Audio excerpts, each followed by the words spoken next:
Hello बच्चों, कैसे हो आप सब। आप सबको हमारे यूट्यूब चैनल पे स्वागत है। जैसा कि आपको पता है कि हम पिछले वीडियो में क्लास 10th का चैप्टर 1 शुरू किए थे, जिसमें से हम कुछ चीज़ें पढ़ा दिए हैं। जिसमें बात किया जाए तो ये प्रकाश संश्लेषण के बारे में हमने बता दिया था। ठीक है, आज जो हम बात करने वाले हैं, पौधे में पोषण तो हो गया। अब चलते हैं हम जीवों में पोषण की बात करते हैं। जैसे में यहाँ पे हम पढ़ेंगे जंतुओं में पोषण। ठीक है, तो जंतुओं में पोषण कैसे होता है, तो बात किया जाए जंतुओं में पोषण। ठीक है, तो जंतुओं में पोषण पढ़ने से पहले हम पढ़ लेते हैं अमीबा में पोषण। ठीक है, अमीबा में पोषण जो होता है वो कितने क्रियाकलापों द्वारा होता है, यानी कितनी क्रिया द्वारा होता है, या कह सकते हैं कि कितने चरण द्वारा संपन्न होता है अमीबा में पोषण। ठीक है, तो बात किया जाए तो कहा जाएगा कि अमीबा में जो पोषण होता है वो 3 चरणों में संपन्न होता है। ठीक है, जैसे देखिए ये अमीबा हो गया, और मतलब कैसे भी बना लो और ये अमीबा हो जाता है। ठीक है, और इसके बीच में क्या होता है, केंद्रक होता है। ठीक है, जस्ट इसके आगे चलेंगे तो देखेंगे अमीबा क्या हुआ कि ये यहाँ पे देखिए ये भोजन हो गया। ठीक है, और ये भोजन को क्या किया, यानी कि पोषण को क्या किया, ये अपने कुटपाद के द्वारा यहाँ पे जो निकला हुआ ऐसा रहता है तो उसे हम कुटपाद बोलते हैं। ठीक है, तो ये कुटपाद के द्वारा क्या करता है, अपना भोजन करता है। और ये भी क्वेश्चन पूछा जाता है कि जो अमीबा जो है अपना भोजन किसके द्वारा करता है, तो कहेंगे कुटपाद के द्वारा अपना भोजन ग्रहण करता है। ठीक है, उसके बाद देखिए तो यहाँ पे कुटपाद के द्वारा, और इस चरण में देखिए तो इस चरण में आप देखेंगे कि वही कुटपाद के द्वारा क्या कर लिया, भोजन यानी कि पोषण अंदर कर लिया। और अंदर करने के बाद फिर क्या करता है, तो वो कुटपाद के द्वारा ही भोजन को क्या कर देता है, बाहर भी निकाल देता है। ठीक है, तो सबसे पहले बात किया जाए यहाँ पे देखी जाए तो क्या कर रहा है, तो पहला चरण में कर रहा है भोजन का अंत ग्रहण कर रहा है। ठीक है, यानी कि अंदर ले रहा है। ठीक है, दूसरे में देखिए क्या कर रहा है, तो भोजन का अवशोषण कर रहा है, यानी कि जो भोजन अंदर लिया है उसको क्या कर रहा है, चूस चूस के उसको निचोड़ निचोड़ के, जैसे कि आप लोगों ने ईख को देखा होगा ना, जब जूस से निकाला जाता है उससे तो क्या करता है, पूरा निचोड़ निचोड़ के निकाला जाता है। तो उसी प्रकार से ये क्या करता है ममीबा, यहाँ पे उस उस भोजन से क्या करता है, अपना पोषण निकालता है। और पोषण निकालने के बाद तीसरे चरण में क्या करता है, तो उसका बहिष्करण कर देता है, यानी कि उस अनपचे भोजन जो है उसको क्या कर देता है, बाहर निकाल देता है। ठीक है, तो अमीबा में पोषण की बात किया जाए कितनों चरणों में संपन्न होता है, तो आप कहेंगे अमीबा में 3 चरणों में भोजन संपन्न होता है, यानी कि अंतर्ग्रहण द्वारा, और शोषण द्वारा, और बहिष्करण द्वारा। ठीक है, अब बात कर लेते हैं जंतुओं में पोषण।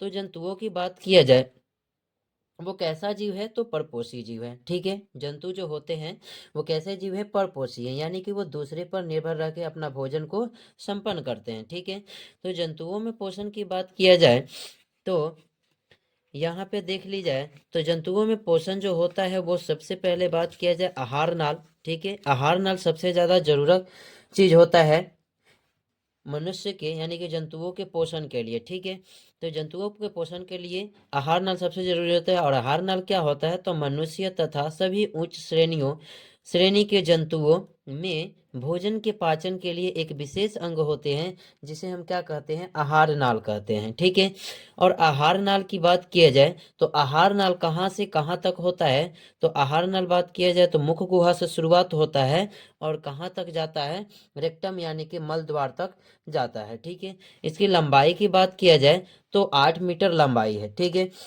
अब इसके पहले चरण की बात किया जाए कि पूछा जाए अगर कि जंतु में जो पोषण होता है वो सबसे पहले कहाँ से स्टार्ट होता है, तो कहेंगे मुख गुहा से स्टार्ट होता है, यानी कि मुख से होता है। मुख में बात किया जाए तो दो ऊपर और नीचे क्या दिए होते हैं, इसमें जबड़े दिए होते हैं, और जबड़े के आगे 2 मांसल क्या दिया जाता है, होठ दिया जाता है। और इसके पीछे देखेंगे तो आपको एक लार ग्रंथियां मिलती है आपको। ठीक है, उसके जस्ट नीचे जाएंगे आपको तो आपको यहाँ पे दो दो आपको द्वार मिलेंगे। ठीक है, अब बात कर लेते हैं इसमें कि पाचन तंत्र क्या होता है, तो पाचक ग्रंथियों और पाचन क्रिया मिलकर पाचन तंत्र का निर्माण करते हैं। ठीक है, देखिए यहाँ पे मनुष्य का आहार नल की जो लंबाई होती है वो कितनी होती है, तो 8 से 10 मीटर लंबा होता है। ठीक है, दांत की बात किया जाए यानी कि एक वयस्क मनुष्य की कितनी दांतें होती है, तो एक वयस्क मनुष्य की होती है 32 दांतें होती है, ठीक है। और 32 दांतों में दांत जो होते हैं वह कितने प्रकार के होते हैं, तो दांत की बात किया जाए तो दांत 4 प्रकार के होते हैं, यह मुख्यतः 4 प्रकार के होते हैं, ठीक है। पहले को कहा जाता है इंसाइजर, ठीक है। दूसरे को कहा जाता है केनाइन, तीसरे को कहा जाता है प्रीमोलर, और चौथे को कहा जाता है मोलर, ठीक है। यानी कि इसको हिंदी में कृंतक, रदनक, चवर्णक, उसके बाद अचवर्णक, ठीक है। मतलब कि ये 4 तरह के आपके हिंदी में दांत होते हैं, ठीक है। अब यहाँ पे बात किया जाए, मनुष्य के मुख गुहा में 3 जोड़ी लाल ग्रंथियां पाई जाती है। क्वेश्चन भी पूछा जाता है कि मनुष्य के मुंह में कितनी ग्रंथियां लाल पाई जाती है, तो 3 ग्रंथियां लाल लाल ग्रंथियां पाई जाती है। देखिए यहाँ पे मुख गुहा में ही क्या पाई जाती है, लाल ग्रंथियां पाई जाती है, ठीक है। तो वो लाल ग्रंथियां कौन कौन सी है, तो वो है पैरोटिड, और सब मैंडिबुलर लाल ग्रंथियां, उसके बाद सबलिंगुअल लाल ग्रंथियां, ठीक है।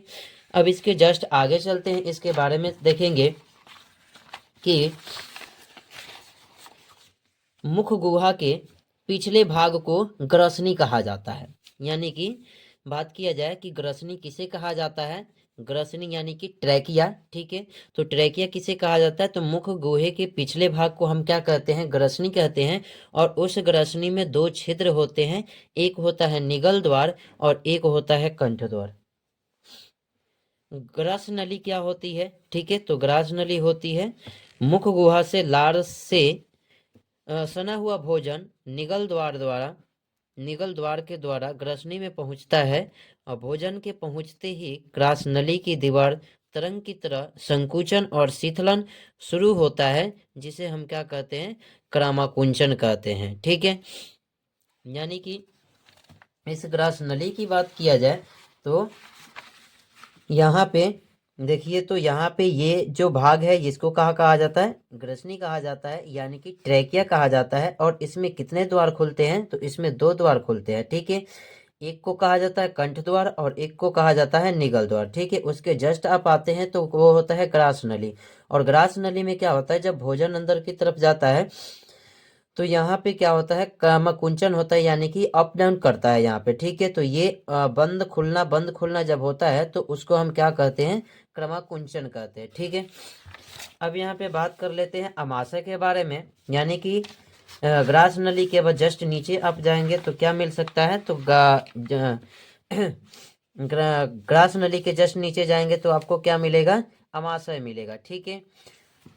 क्या मिलेगा, तो अमाशय मिलेगा। तो अमाशय की बात कर लेते हैं, तो अमाशय क्या क्या चीजें होती है, यह एक चौड़ी थैली जैसी रचना है, ठीक है। अमाशय की बात किया जाए, आपको बोल दिया जाए कि अमाशय के बारे में लिखिए, तो कहेंगे कि यह एक चौड़ी थैली जैसी रचना है जो उदार गुहा के बाईं ओर से शुरू होकर अनुप्रस्थ दिशा में फैली हुई है, ठीक है।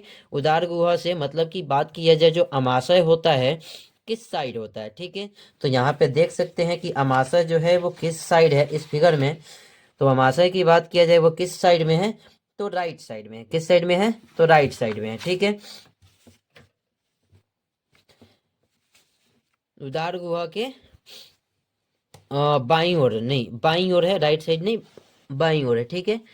तो शुरू होकर कहाँ जाता है, अनुप्रस्थ दिशा में फैली होती है। अमाशय जो है, अमाशय के भीतर जठर ग्रंथियां होती है, जो 3 प्रकार की कोशिकाओं से मिलकर बनी होती है। और वो कोशिकाएं कौन कौन सी होती है, तो पहले की बात किया जाए तो श्लेष्मा हो गया, जिसे हम म्यूकस कहते हैं इंग्लिश में, ठीक है। उसके बाद भीतीय कोशिकाएं हो गए, जिसको पोरियोटियल सेल कहते हैं। और तीसरा हो गया जाइमोजिन कोशिकाएं, उसको जाइमोजियन ही बोला जाता है इंग्लिश में। तो जठर रस क्या है, तो इसको गैस्ट्रिक जूस भी कहा जाता है। इनके 3 कोशिकाओं के स्राव के सम्मिलित रूप को जठरस कहा जाता है। यानी कि ये जो आपको तीन कोशिकाएं आपको दिखाई दे रहे हैं, तो जब इसका स्राव होता है तो इन सभी सबों का सम्मिलित रूप को हम क्या कहते हैं, जठर रस कहते हैं, ठीक है। अब इसमें बात किया जाए, इस जठर रस में HCl उपस्थित होता है, ठीक है, हाइड्रोक्लोरिक अम्ल, ठीक है। उसके बाद म्यूकस उपस्थित होता है, उसके बाद पेप्सिनोजेन होता है, ठीक है।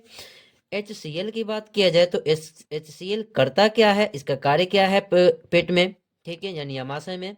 तो HCl निष्क्रिय पेप्सिनोजोन को सक्रिय पेप्सिन नामक एंजाइम में बदल देता है।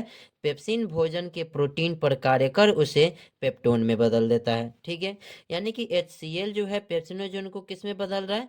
पेप्सिन में बदल रहा है, पेप्सिन नामक एंजाइम में बदल रहा है। और वह पेप्सिन भोजन के प्रोटीन पर कार्य कर रहा है और करने के बाद उसको कैसे में बदल देता है? तो उसको पेप्टोन में बदल देता है। ठीक है, अब यहाँ पे HCl जो है वह जीवाणु नाशक की तरह कार्य करता है, यानी कि जो भी चीजें हम खाते हैं तो उसके साथ हमारे पेट के अंदर जो भी जीवाणु जाते हैं तो उसको क्या करता है? विनाश करने का काम करता है, यानी कि नष्ट करने का काम करता है।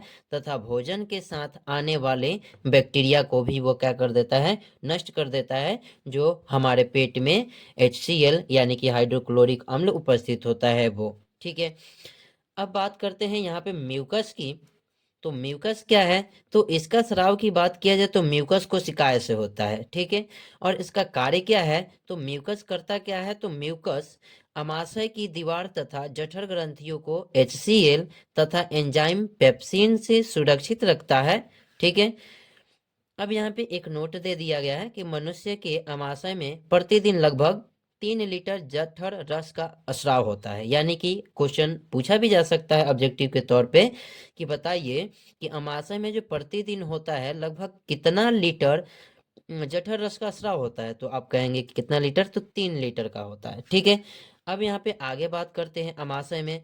अमाशय में प्रोटीन के अतिरिक्त भोजन की वसा का भी पाचन प्रारंभ होता है, और यहाँ वसा का आंशिक पाचन गैस्ट्रिक लाइपेज के द्वारा होता है। ठीक है, तो इस वीडियो में इतना ही, बाकी सब आगे पढ़ेंगे। जो बच गया है वो अगले वीडियो में हम क्या कर देंगे? इसको ख़त्म कर देंगे। ठीक है, तो आज के वीडियो में इतना ही।